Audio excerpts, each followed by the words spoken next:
Hello అండి. పాలు మరగబెట్టుండగా ఇలా విరిగిపోయాయనమాట. ఇంక పన్నీర్ చేద్దామని ఎక్స్ట్రా ఒక 3 ప్యాకెట్లు తెచ్చి పాలైతే మరగబెట్టుకుంటున్నాను కుక్కర్‌లో యేసుకొని. లేకపోతే పొంగిపోతాయి కదా!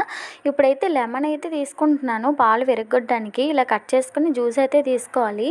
ఇలా సీడ్స్ తీసేసి ఇలా చేత్తోనే బెటర్. దాంతో సరిగ్గా రాలేదు. ఇలా మొత్తం పిండుకున్నాక అదైతే ఫిల్టర్ చేసుకోవాలి. లేకపోతే పల్పంతా పన్నీర్‌లో ఉండిపోతది కదా! అది పాడైపోతది తొందరగా. సో, జ్యూస్ తీసుకొని బాగా మరిగిన పాలల్లో అయితే ఏసేయాలి. చూడండి ఎంత తొందరగా అసలు ఇరిగిపోయాయో.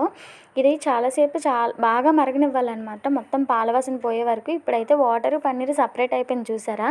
ఇప్పుడైతే ఇలా ఫిల్టర్ చేసుకోవాలనమాట మొత్తం. చేసుకున్నాక ఒక 2, 3 టైమ్స్ కడుక్కుంటే మొత్తం పులుపు వాసన పోతది. ఇప్పుడైతే ఒక 10-15 మినిట్స్ అలా ఉంచేయండి. మొత్తం వాటర్ అంతా పోతది. ఇప్పుడైతే ఒక ప్లేట్ తీసుకొని కాటన్ క్లాత్ ఏమైనా తీసుకొని అందులో అయితే ముందు మనం ప్రిపేర్ చేసిన అదైతే ఏసుకోవాలి.